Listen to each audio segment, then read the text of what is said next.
June is a rather energetic but random, confusing month. You're probably going to be doing a lot and not really having any idea what you're doing. So if you're excited to dive into what we can learn about the astrology for this June, make sure that you like, subscribe, and hit the notification bell so you are always up to date with what the stars have in store for you. Hi, I'm Maren. I am a tropical astrologer using the Western Zodiac, and I do videos on astrology, and also I make music, so check all that down below. So this month starts off with the 1st through the 7th, having the Sun conjunct Venus and Gemini. This first week is amazing for anything social or anything to do with other people. If you have plans to meet up, plans with your friends, plans to do anything social, Sun and Venus together in Gemini in the first week is perfect for that. Communication, socializing, it is busy, busy, busy energy. During this time as well, Jupiter is going to be trine Pluto.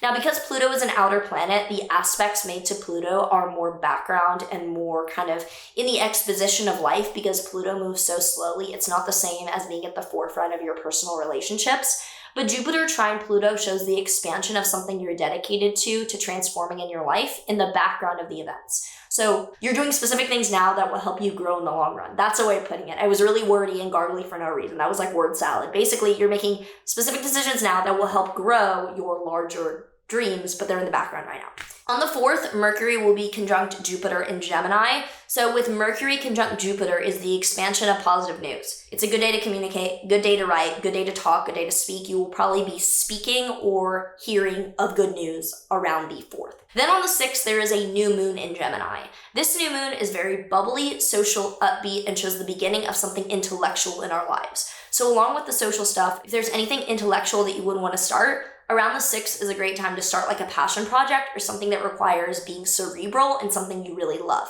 Then on the 8th, Venus is squaring Saturn. The 8th and the days surrounding it could be challenging with obstacles, roadblocks, or feeling like there are barriers to your relationships. Then on the 9th, Mars enters Taurus. When Mars enters Taurus, the energy to solving problems or making decisions is much slower and steadier. So do know that from the 9th onward, you're probably going to have to repeat things to people and be slow and steady with the way that you problem solve because it's not fast-paced energy with the way that we resolve things. Then on the 10th to the 12th, Mars will square Pluto. This is very challenging manipulative energy. This is the most challenging thing this month. So do be aware that around the middle of the month, this feeling of manipulation or being up at odds with other people's egos and wills is very, very likely. Then on the 14th, there is a Sun-Mercury Cazimi in Gemini. This is the Sun and Mercury being together. It shows realization, clarity, or information coming to light. So unrelated to the manipulation, you're probably going to be receiving important breakthrough information about what you are starting and working on around the middle of the month. My light just turned off. We're going to deal with it because my other light is downstairs, and let me just turn my computer up. On the 16th to the 18th, Mercury will also be conjunct Venus in Gemini, so it's like Sun, Mercury, Venus. It is all really lovely and very upbeat realization energy about whatever you are working on. Then from the 16th to the 18th, Mercury is going to square Neptune. This does show confusion, lack of clarity, or just not having an idea about what's realistic.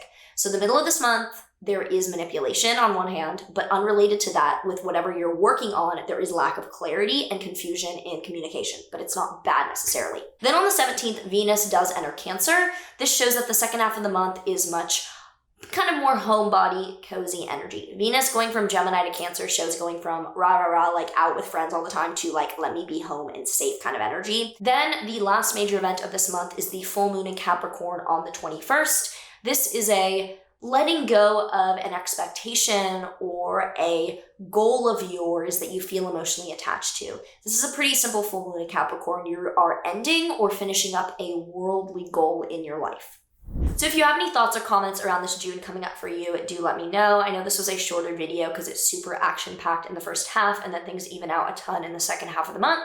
But it should be a fun, exciting one. So do let me know how you feel. And let's pull a tarot card before we head out. The Fool reversed. So when the Fool is upright, it's like, don't go into this expecting anything. The Fool reversed is like, you know better. You know better. You know what to do in this situation. You are an expert at whatever's being handed to you. So yeah, enjoy this June. Comment down below anything interesting happening for you. And I will see you in the next one.